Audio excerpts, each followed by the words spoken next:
Hello, and welcome everyone to our special Grandparent Day Broad Talk Tuesday.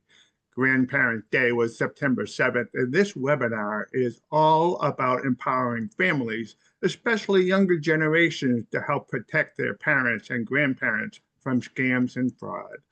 My name is Bruce Farrell, and I am a volunteer with AARP Massachusetts Speakers Bureau. We're joined today by two AARP Massachusetts volunteers.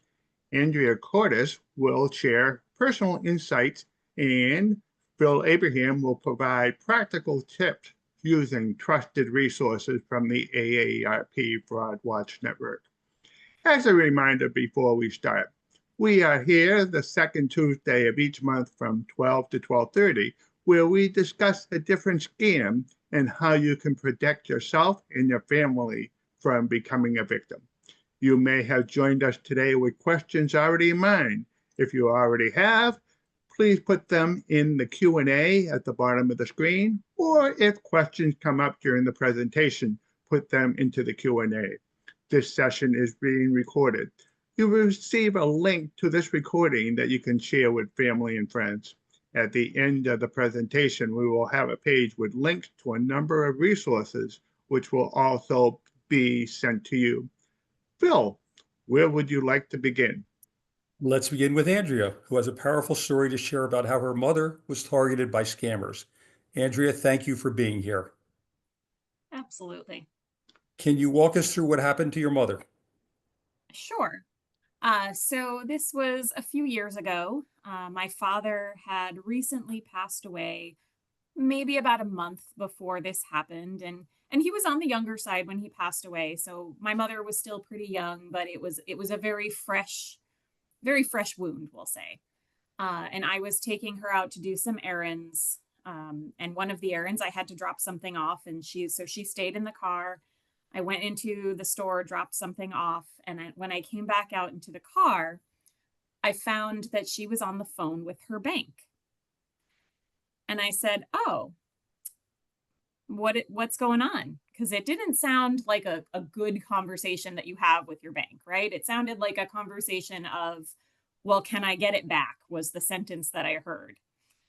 And I said, "Mom, what are you trying to get back?" And then she, ended her phone call with the bank and said, "I didn't want to tell you." She was embarrassed. She was extremely embarrassed. She didn't want to tell me that she had lost a pretty significant amount of money to a scammer. And so I asked her to tell me all the details as we sat in this parking lot in the middle of summer. Of course, we're sweating in this parking lot, and she's telling me this whole story of how she got an email in my father's email account. So my father had passed. This was in his email account. She was checking it to keep up with bills and things like that. She got an email from Geek Squad. So if you're familiar with Geek Squad, they are, affiliated with electronics and maintenance plans and fixing computers and things like that. And it said she had to renew her account, or she had renewed the account, but they overcharged her a card, and she needed to send back that money. So she called the number. She called the number in the email, and in her mind, she thought this must have been something that was automatically paid by my father, even though he had already passed. So she went ahead and called them, and they said, "Oh, we overpaid you by a very large amount of money." I think it was about $13,000 that they overcharged her credit card. And I use the air quotes, overcharged. And they needed the money immediately because he was going to get in trouble. And so she had to go to the bank, and he gave her a very specific list of things to do. It was, when they ask you at the bank, you have to tell them that you know me. It was a very specific person's name. It was a different country, and she went ahead and did this. So she went to the bank, got the money order, had it sent over to this person in, I want to say China. It's been a couple of years, I'm not sure. And she did that. And she said, the bank teller said, "Do you know this person?" And she said, "Yes." So this was the day before that I was in the car with her, that all of this happened. So a full 24 hours had passed and she had not told me. And I said, "Well, we need to go to the bank. Like this isn't right. You know, this is a scam." And she says, "I know, I realized it was a scam after I did it." You know, so it really turned out that we couldn't get any of the money back, which was unfortunate. Fortunately for her, she had a decent amount of money that it wasn't, you know, it wasn't gonna cause a big issue for her, but she did not get any of the money back. What were the warning signs, if any? Zero. There were zero warning signs for me. You That's know, the like I normal said, thing. right? That she was, you know, doing all of this independently. I'm her daughter who doesn't live with her. I have my own family, and you know, she was independent with all of her finances prior. Yes, my dad probably took care of most of the bills when he was alive, but she had done a fair amount of that, and so I had no reason to be looking at all of her finances, you know. How did your family respond? Uh, After that parking lot visit there, we drove immediately to the bank. Um, you know, we sat there probably a solid 2 or 3 hours. We were at the bank talking to everybody we could at the bank to see if there was anything we could do, which, you know, at that point there wasn't. But at the suggestion of the people at the bank, they suggested that I be a part of her bank account. So we added myself to all of her accounts just so that I could have access to view it. You know, I had no intention of using any of the money, but just to view her accounts from time to time and make sure things were, you know, not being taken out when they shouldn't be, or that she was paying bills on time, things like that. You know, so I would say if there could be a silver lining to this whole story, that was it, that now I'm able to be a part of her finances and help her when she needs the help. What do you wish you had known beforehand? Hmm. Well, I wish I had known that she was receiving these emails, and that she was not sure how to handle it. You know, I know Dennis isn't visible right now, but I've known him for a while, and he's always told me, you know, that scammers really get you when you're vulnerable. And that is 100% what happened to my mom. She was newly grieving her husband, and that, you know, was overwhelming to her, and she was trying to handle everything all at once, and they caught her in a very vulnerable moment. So I think if I had known beforehand that, you know, she was going to be so emotional about these things, I would have tried to take all of that away from her. But, you know, hindsight is 2020, right? Thank you, Andrea. You're welcome. Andrea, thank you for sharing that. It's a reminder of how real and personal these scams can be. Stories of scams and fraud are frequently in the news. Phil, what are some of the most common scams targeting older adults today? All right, we've got the new screen on. Let's start with the imposter scams. These are where criminals pose as government agencies such as IRS, Medicare, Medicaid, police department, US Postal, or a business like Amazon, FedEx, etc. And it should be noted that they contact you by not only phone, but email and text messages. Dennis? They can even imposter a family member by tricking victims into sending money. This is also referred to, as we call it today, the grandparent scam or the relative in distress. And as I said before, it can be done by phone, and somebody will call up and say, "I'm the sheriff, I'm a lawyer, I'm a doctor," and they create urgency in what is happening.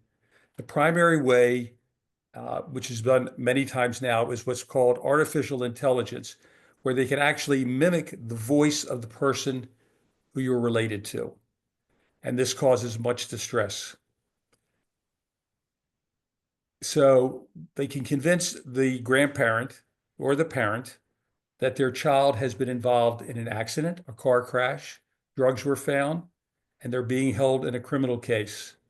The goal is to create urgency and trick victims into sending money by wiring the money, buying gift cards, or what's becoming the preferred method now, having victims put their money into cryptocurrency ATM machines, which are located at convenience stores, gas stations, and liquor stores. If you hear a loved one saying they're going to use a crypto ATM, it should scream to you the word scam. And the interesting thing is, where do they get this information from? Unfortunately, one of the prime sources is something called Facebook, where we put down the names of all our relatives and our kids. Or the unfortunate thing, as in Andrea's case, where her father had just passed away, many times in obituaries, we list the names of all the grandchildren and the children so that the scammers now have ready access to the correct names and who they're looking for. At one time, somebody said they didn't know the name of my grandson. Now they know the name of your grandson. And by the way, this type of fraud doesn't always stop after the first payment. In many instances, this is where they call the victims again and again, telling the panicked elderly relatives that the car crash victim had a miscarriage, or someone died in the crash, or that there are legal matters that have to be taken care of, and always asking for even more money. With Medicare open enrollment on the horizon, Phil, I'm guessing that Medicare scams will be on the rise. What should we know about that? I think you're right, Bruce. Medicare open enrollment starts October 15th and runs through December 7th. This can create Medicare scams, usually offering extra benefits. So alert your loved one to be aware of anything they don't know asking for, and especially if they ask for a Medicare number or Social Security number. Neither Medicare nor Social Security will ever call, and that's important. The government agencies we talked about before don't call you. If you get a call from them, something's up. Sweepstakes and lottery scams are still out there. Victims are told they've won a prize, but must pay a fee or taxes. You can't win anything you never entered. There's no such thing as a free lunch. And if you ask to pay first, it's a scam. Tech supports, Andrea's referred to that in some ways. All of us have seen with our computers, we'll get something that says there's a computer virus. You must immediately act to take care of it. Don't dial the number. Don't call anybody. Simply turn your computer off, reboot it, and the message will go away. That's the best way to do it. Restart it. Thank you for that information, Phil. When it comes to older adults, I've heard romance scams are really devastating. What can you tell us about this? This is one of the most heartbreaking scams that affect older adults because scammers get the older person so emotionally involved. And a lot of times it's done because people are lonely and they want someone to talk to. Scammers can groom their victims for months and create a strong emotional bond before asking for money. And it may start out with small amounts of money before asking for larger sums. All contact these scammers will have will be online or by phone because they are working overseas as a doctor, other professional, in the military, or they're calling because they have a sick child that needs medical help. They will have an elaborate story as to why they can't access their own money at home, and they will always come up with an excuse as to why they cannot ever meet in person. My wife had a friend who got some of these calls. She was a widow. She was lonely. She ended up interacting with the gentleman, believed in what he was, saw his picture. It's like the picture of the old wallets we used to get years ago of movie stars. And she believed this was the person. She got scammed out of over 7 figures. That's over $1 million. She lost her home, her vacation home. She's ending up living in a studio apartment at the present time. She was also asked, send your furniture and your clothing to me out in California. Oops, I've got a friend in Georgia, send it to him instead. She did. She now is begging, borrowing from friends for clothing, for anything to keep herself afloat. We'll send this slide to you so you can listen to how Kate, in this particular example, became a romance scam. And the other thing of interest is it's the most difficult because they refuse to believe sometimes they're being scammed and they don't want to listen to their friends. Bruce? So what are the top things younger people can do to help protect their parents or grandparents, Phil?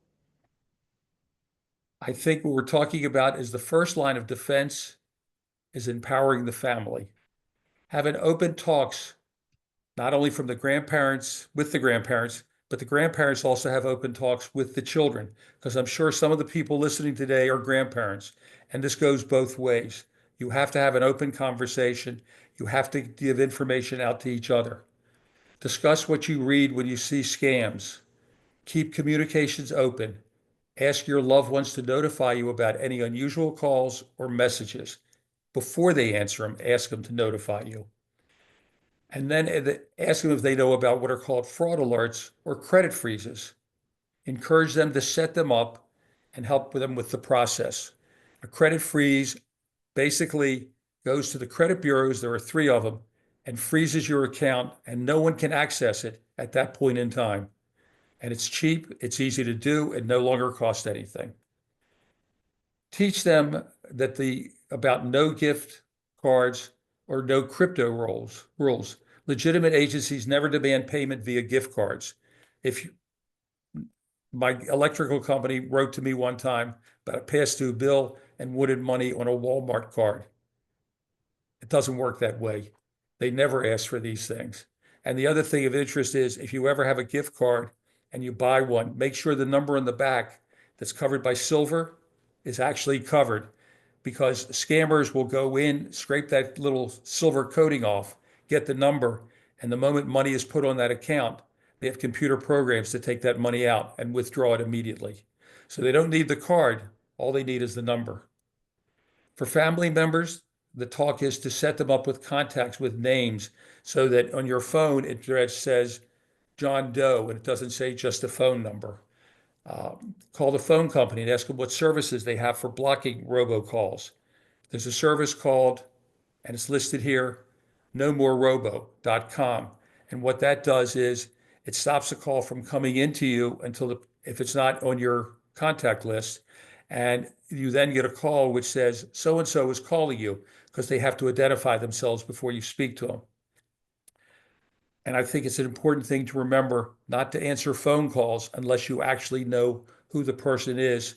And the other thing to remember is even if it's listed, I've gotten phone calls from myself. And I went in and asked my wife, "Are you calling me?" No, they can duplicate anything on your phone screen. So that's one of the things. And ask your loved one if they've received any suspicious communications or a phone call, and then talk about it together. We also encourage reporting. Fraud is a crime. We no longer call them con artists. They're not artists, they're criminals. And we have to think that they're thieves, and that's exactly what it is. We have links to these agencies, the Federal Trade Commission and the National Elder Fraud Hotline. And we encourage you to send these things on to the police department as well. The police department knows about it. They can warn people when scams are common in the area. And we will send you a copy of this resource slide. Unless the authorities know about a scam, they can't stop it. Thank you, Phil. Are there any more specific strategies you would like to share? The expression we use, and I see pause, reflect, and protect. The scammers had a phrase, which I love. It's called under the ether. They try to get you under the ether, in essence, not thinking rationally. And the moment you don't think rationally, but think emotionally, you let them take charge of you. And that's what they're looking for. They're trying to cause fear. Your grandchild has been kidnapped. Excitement. You've won the lottery. And that's what they're dealing with. So you have to tell your loved ones to pause, reflect, and protect and verify before reacting. And one of the things in this is to talk to your relatives. If you're a grandparent or a parent, talk to your children. And if you're a child and you see something like this, talk to your parent about what's happening so that they know that this could be happening to them as well. So again, pause, reflect, and protect. Pause by taking a breath. Don't just react. Ask yourself, what emotions are they trying to trigger? Fear, excitement. And then what are they asking me to do? Check with someone you trust before acting and then protect. And that's where the fraud, AARP has a fraud hotline, which you can always call and get information about what's happening before you answer back. Anytime they tell you to do something, it's an emergency. I've got a great stock offer for you, but I only have it open for a couple hours, or I've got these gold coins to sell. My comment is very simple. If it's so good and it's worth so much money, why aren't you buying it? And I think that's the important thing to remember. So this is where the AARP fraud helpline helps and gives you steps to take. What are some of the warning signs, Phil, that should cause you to pause, reflect, and protect? Unsolicited phone calls. We all get them. We get scamming calls every day. My comment to people is don't answer the phone unless you know who it is. One of the slides we've used in some of our other presentation talks about that you're 80% less likely to have this happen and 40%. And my comment is you're 100% less likely to get scammed if you don't answer. I have a landline. I let the call go through to voicemail. And when I hear the person talking, if I know who it is, I can pick the phone up immediately. Scammers don't leave messages either. So unless there's a message, you know it's a scam call. If you're asked to pay by gift cards, wire transfers, cryptocurrency, high pressure tactics and threats, I'm the electric company. I'm going to shut you off. Well, one of my favorite was, I'm the IRS. I'm going to have the sheriff come out and arrest you. Well, my past experience, and I was an attorney in practice, I knew that sheriffs don't come out in federal cases. Marshals come out or IRS agents come out. Sheriffs don't come out. So I knew it was a con at that particular point in time. But again, they will threaten you with things. And again, step back, relax, and say, what do I have to do? What do I have to think about? Many of our older family members live independent lives, Phil, but at some point you may need to be a caregiver for a loved one. What preventive steps do you have for caregivers to help a loved one avoid scams too?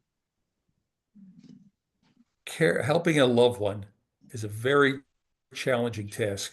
Scammers have become incredibly sophisticated and use psychological tactics to isolate people completely and turn them against their families. With all the responsibilities of caregiving for an elderly parent or grandparent, it can be especially hard to add fraud protection to the already long list of tasks like doctor's appointments, medicine, errands, and food preparation. But two tips and actions to take to put up guardrails. Rather than talking to a loved one about what they can't do, give them the mindset by playing out role scenarios. Pretend that you're the scammer and go through different frauds and scams with them so they can develop their own method of saying, what do I have to do? What can I do if this happened? Keeping your loved ones aware, informed, and educated about fraud is the first line of defense. One of the things we also talk about, especially for grandparent scam, is a code word or password. When my children were very young, we had a password for them. So if somebody walked up to them and they didn't know and said, Mommy is hurt, I'm taking you to the hospital, if they didn't use the password, which was in our case, artichoke, the kids knew to run away immediately because this was somebody doing them harm. Why can't families have the same thing? And don't test the scammer, what's the password? Have them, when they talk about the fact that Johnny's hurt or something like that, or Johnny calls you, if Johnny doesn't use the password automatically, you know it's a fraud, immediately hang up. Write a refusal script for your loved ones with phrases like no thanks. Of course, to me, the best one is don't answer it. So Losing money or having your identity stolen in a scam is devastating. But what about the emotional scars a victim suffers? that can be just as emotional and devastating as anything can ever be. One of the things we have to realize is that seniors want independence. They want to feel that they can control their lives. And this is what is being destroyed. And the reason why many seniors don't report scams and don't tell their family. So part of it is establishing a family dialogue where they feel comfortable talking to you about these different things, and you trying to maintain the fact that they do control their lives and they do have independence with your help. The question is, again, I'm sorry it happened to you. We'll figure this out together.